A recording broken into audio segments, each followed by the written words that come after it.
Today, I'm announcing the United States is targeting the main artery of Russia's economy. We're banning all imports of Russian oil and gas and energy. U.S. President Joe Biden intensifies sanctions against Russia as the crisis in Ukraine rages on. Hello, I'm Anton, and this is The Heat.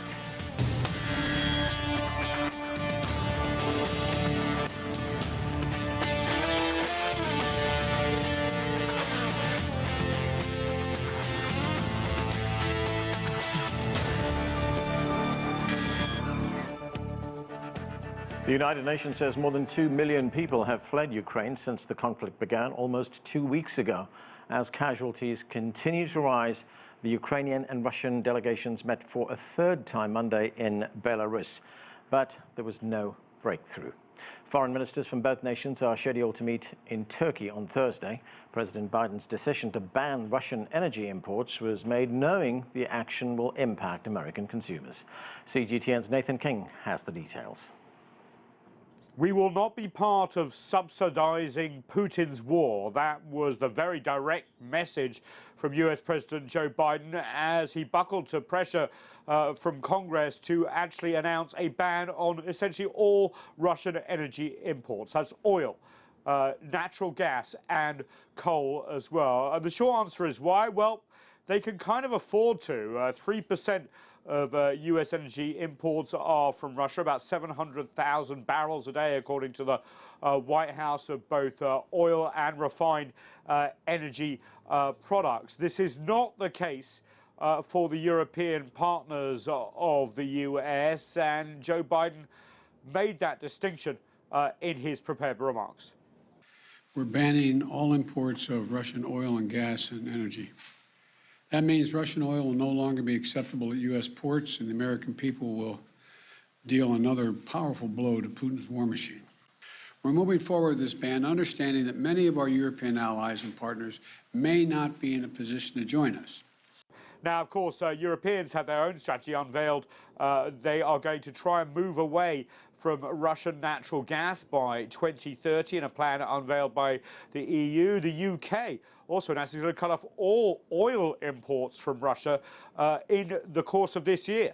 However, they can afford to because they have North Sea oil. You're really seeing the different geostrategic balance here when it comes to energy imports. Germany, for example, 40% of natural gas, EU as a whole, 25% of it on oil. They can't turn that spigot off overnight. The question is, where will they get it from? And here in the US, of course, they are obsessed with the fact that gas prices are usually very low. Well, they're not at the moment. $4, $5, even more a gallon. I know when you're in Europe, that seems like a ridiculously low price, but they're used to $2 or $3 a gallon. And Joe Biden said, you know, this confrontation with Russia over Ukraine will cost. Now, what are they going to do about it? Well, they've released allowed 90 million barrels of oil from the strategic oil reserve. About 30 was announced this week, but also searching for alternative sources of supply. U.S. officials were even in Venezuela trying to cozy up to them about potentially unleashing some of their oil reserves, despite the opposition that Washington has had with the government of Nicolai Maduro. Also, what a time to potentially ink the renewal of the Iran nuclear deal. There is also pressure on Saudi Arabia to open the spigot a bit more, and the Qataris, who have one of the largest reserves of natural gas in the world, along with the Iranians. But the long-term solution is, of course, the focus on what we've been seeing generally, which is green solutions. And the European Union are unveiling plans to move in that direction. Joe Biden used it to push his green agenda, which hasn't been passed by Congress. And there's even discussion in countries like Germany about looking at nuclear energy, which they've been dead against. Countries like France, for example, that have nuclear energy in a better position. It really has upended not just the political future of Europe and the NATO alliance and Russia, but also the geostrategic policy when it comes to energy. Nathan King, CGTN at the White House. Lots to talk about. Let's bring in our panel. Joining us here in Washington, D.C., Anton Fedyashin is a professor of history at American University. Also in the U.S. Capitol is Peter Kuznick. He's the Director of Nuclear Studies at American University. From Kingston, Rhode Island, Nicolai Petro is a professor of politics at the University of Rhode Island. And from Barcelona, Spain, we have Bohdan Nahaylo. He is the acting chief editor at the Kyiv Post. Welcome to all of you. Anton, Fedyashin, as we have been reporting, President Biden has announced that the United States will ban all oil imports from Russia. The United Kingdom will also phase out oil imports from Russia by the end of this year. If the intention, and I should of course also mention that this is in addition to a range of other sanctions that have already been imposed on Russia, but if the intention is to deter Russia and get President Putin to change direction, are there any indications that that's going to happen? So far, no, although it's too early to tell. The announcement was made only today, of course, on the other sanctions that the West has imposed on Russia are the meaningful ones. The Russians will probably make up for the shortfall in the sales of energy commodities to the U.S. and to Great Britain because the prices will rise and their oil will be worth that much more. These, I think, are more symbolic. They are a signal sent to the world and to Russia, but given that the United States imports a fairly small amount of energy, as Nathan's report stipulated, this is not going to be a game changer. The really crushing sanctions have already been imposed. And by the way, the U.S. still has leeway to impose even further sanctions on the financial sector in Russia. And those will be the ones that really hammer away at the economy and that will target Vladimir Putin's political standing in Russia. So, Anton, do you get the sense that in Russia itself, there is a feeling that this could be a noose that is tightening around its neck? Yes, absolutely. Despite the fact that the Russian government has moved to restrict Russians' access to outside sources to the maximum, to a level that has never existed since the middle of the 1980s. People, of course, understand what's going on, but there's also a feeling among many Russians that this is a serious standoff, and at least temporarily, there's a limited rally around the flag effect, which you can expect, of course. The question is, how long will this last, and whether Putin will withstand the endurance contest that he's positioned himself into vis-a-vis the West. Nicolai, Petro, this war, as we've been saying, is now in its second week. The death toll is rising. More than 2 million Ukrainians have fled the country. Cities continue to be bombed, and Russia is pressing on with the war. We talked about a week ago when this war started. What is your assessment now of where this is going? Well, I think the military campaign will proceed to whatever bitter end and conclusion it leads to. Bitter for Russia, bitter for Ukrainians, and bitter for the world. But all conflicts eventually end in negotiation. So we should just have to hope that these negotiations arrive at a adequate compromise conclusion sooner rather than later. Do you see the basis for negotiation right now? Because the Russians have said, look, these are our conditions, that the eastern part of Ukraine becomes independent, that Ukraine recognizes that Crimea is part of Russia, and that it becomes a neutral state, no membership in NATO. Do you think that is the basis for negotiation? If Russia can impose its will by force of arms, then yes, those terms do become the subject for negotiation, just as they do for any country that achieves a military victory. It can impose the terms that it wants. Bohdan, Nahaylo, great to have you on the show. Welcome to the program. The Ukrainian President Volodymyr Zelensky, he says Ukraine will fight to the end. He's welcomed the latest sanctions, but he says that Ukraine wants more. In fact, he's been calling for a no-fly zone to be imposed over Ukraine, but there are others who've cautioned against that because it could widen this war. It could escalate the war. In fact, one of the warnings came from the Foreign Minister of Ireland, Simon Coveney. This is what he had to say. Let's listen to him. If you start providing Russian-built fighter jets that some of the countries on the eastern side of the European Union still have into Ukraine, you are really getting involved in the conflict with Russia in a much more provocative way that I think may well extend this conflict beyond the borders of Ukraine. And I just think that's the political decision on that has been that that's not a wise thing to do right now. So, Bohdan, what are your thoughts on this call for a no-fly zone? And as we've just heard, a no-fly zone could escalate into a much wider conflict and possibly to nuclear strikes. Well, I think that's very complacent for the Irish Foreign Minister to say. You know, it smacks of appeasement of 38 and Chamberlain, etc., etc. Look, let's get the facts right. Russia has imposed a no-fly zone over Ukraine and a no-go zone over most of the seas around Ukraine. That seems to be okay. It's acceptable, though it's a gross violation of international law. Terrible war crimes are being committed. We don't know anything about the sanity of the guy who's giving orders in the Kremlin. And most importantly, this is not, you can't sit this out. Mm-hmm. There is a war that has been declared with Ukraine on the receiving end, but all of Europe is affected by this, as we see from the consolidation of the European nations and their very tough sanctions and the sea change in mentalities in Germany and France, for example.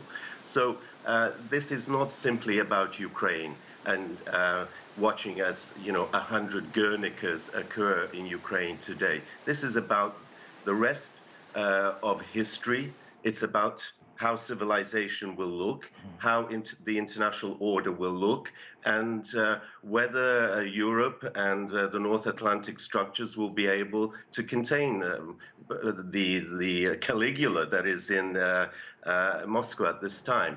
Remember that the Ukrainians, this is not about Crimea. It's not about eastern Ukraine, as was the case in 2014. Yeah. Putin has said he doesn't recognize the sovereignty of Ukraine. He doesn't want to see an independent state. Why is he bombing most of Ukraine? Why is he seizing, say, Snake Island off the Romanian coast if he claims that this is an operation to deal with, to protect the Russian speakers in eastern Ukraine?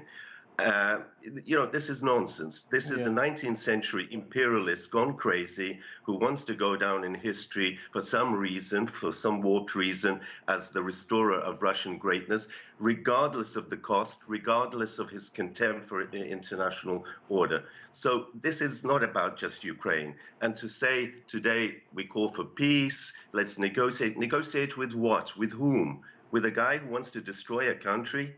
To destroy to take all of Eastern Europe under his control? I mean, this is not Yalta that we're talking about. This is not 1975 Helsinki. This is some crazy guy who's threatening the rest of the world with his arsenal. And I'm sure the Chinese, for example, who are allies, are not happy with this. They don't want Ukraine destroyed. Ukraine's main trading partner is China, for example. They don't want Odessa taken. They don't want Russian hegemony established. Yes, they like the fact that Russia and Washington and the West are at loggerheads, but they don't want Putin to get away with this. So, it's not so simple as to say, well, no-fly zones, let's be careful because Russia's so touchy and we don't know how they're going to react. Yeah, but Bohdan, isn't the worry about a no-fly zone that it could engage NATO members directly with Russia over Ukraine, and that could lead to the triggering of Article 5 of the NATO Charter, which could mean Russia fighting the whole of NATO? It could mean that. But what is NATO about? It's there to defend its members, and its members are threatened by a unforeseeable actor, Yeah. unpredictable, I should say. And look, it's not just about NATO. It's the toothlessness of the UN. It's the total ineffectiveness of the OSCE. It's the collapse of the international architecture for security. Yeah. It's a sham.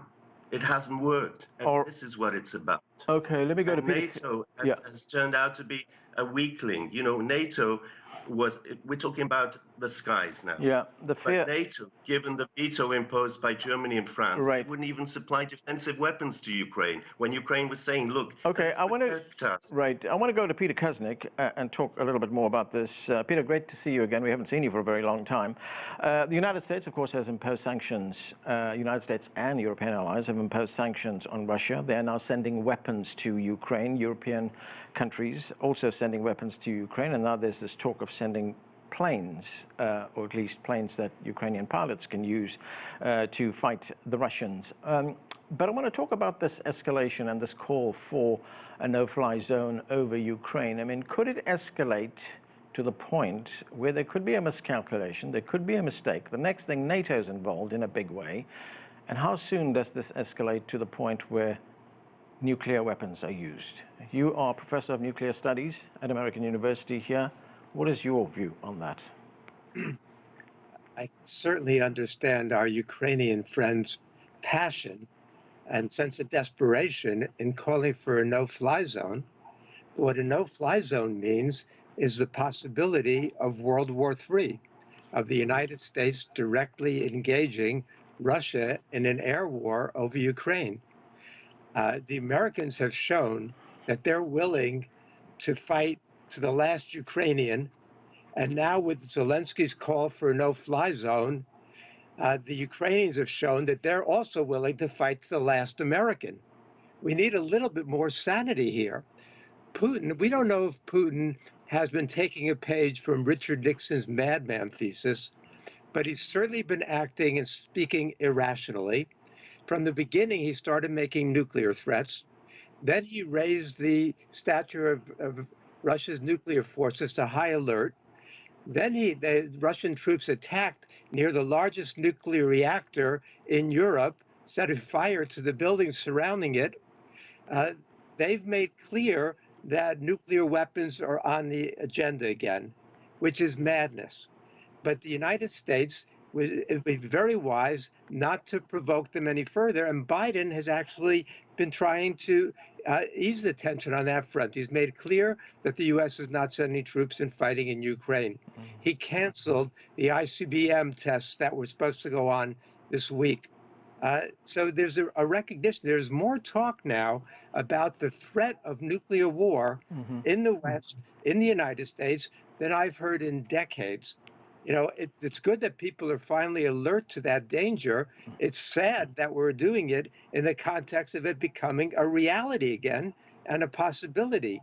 What we need to do is find an urgent, immediate path out of this. I've got some ideas of how we do that, but I don't want to dominate, so we can discuss that later. We'll come to those ideas in a moment, Peter, but I just want to pick up one point that you made, that you said the United States doesn't want to provoke this any further, yet the United States and its allies are sending weapons to Ukraine. Yes. In fact, we just heard today they sent something like 20,000 missiles into Ukraine. There's now talk of using these jet fighters, which are based in other countries right now, to take on the Russians in Ukraine. I mean, shouldn't there be much more of a greater effort to resolve this diplomatically? Absolutely. The position in the U.S. is we want to punish Russia. We want to make Russia pay. The United States, Biden is under a lot of pressure. He looked very weak in the withdrawal from Afghanistan. He's being attacked by both Republicans and conservative Democrats for not doing enough. And so we're talking about military solutions to a crisis that has no military solution. The Ukrainians have already shown that they're valiant, heroic, that they're defiant.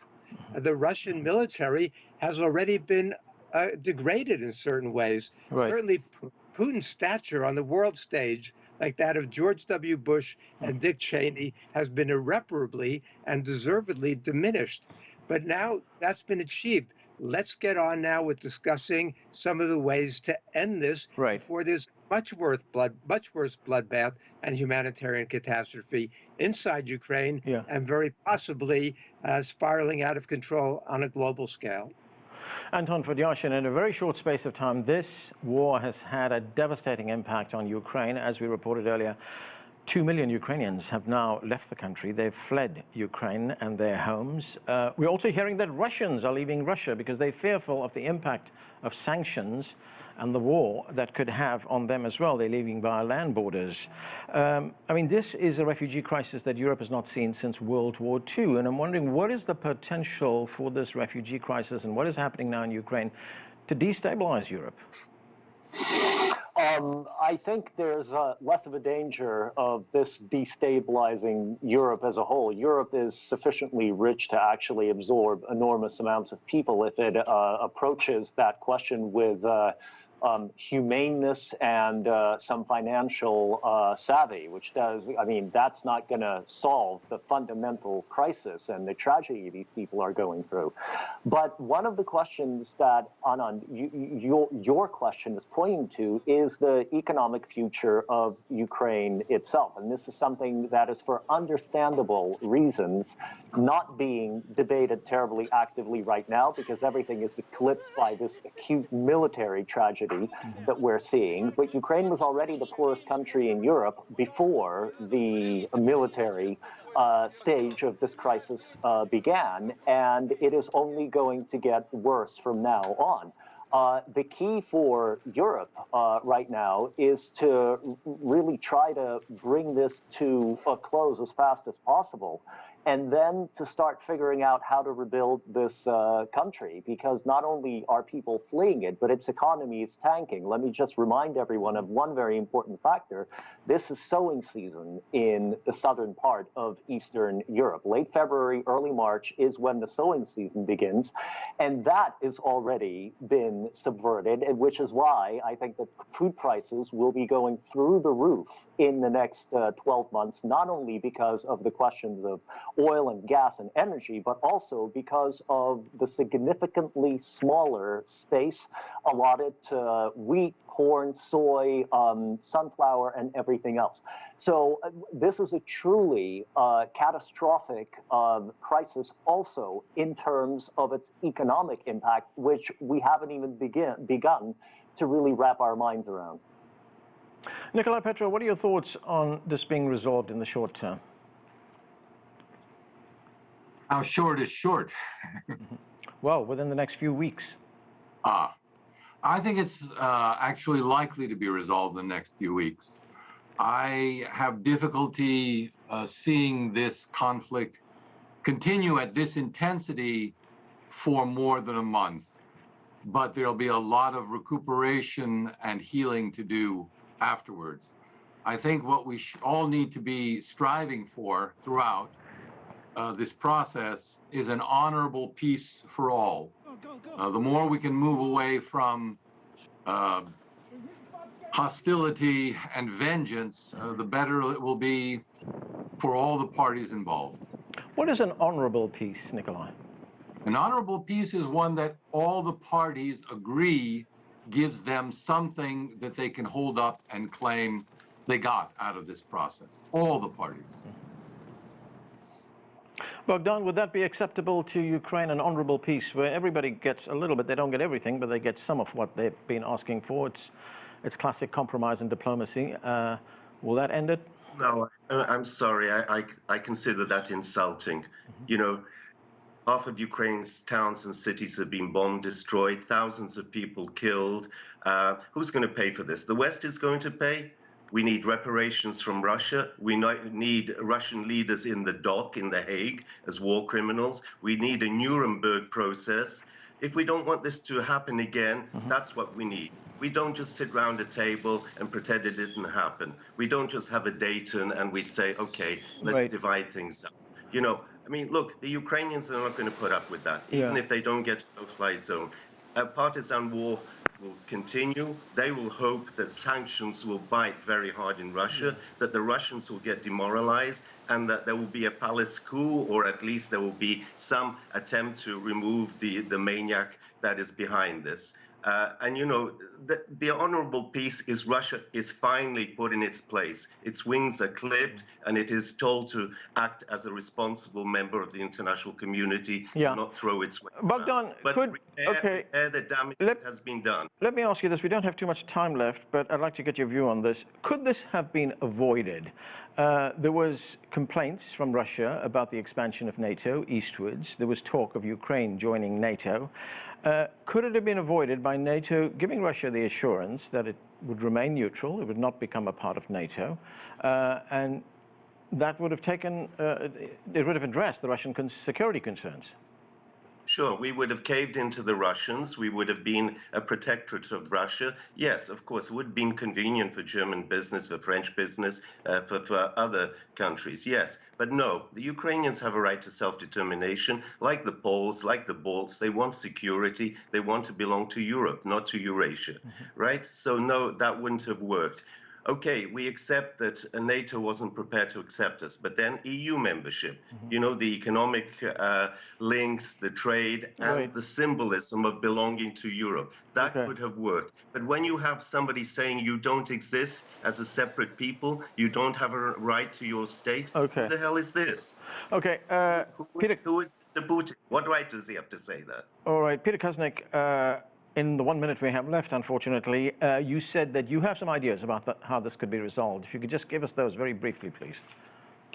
I agree with Joseph Borrell, the EU foreign policy chief, when he said it must be China.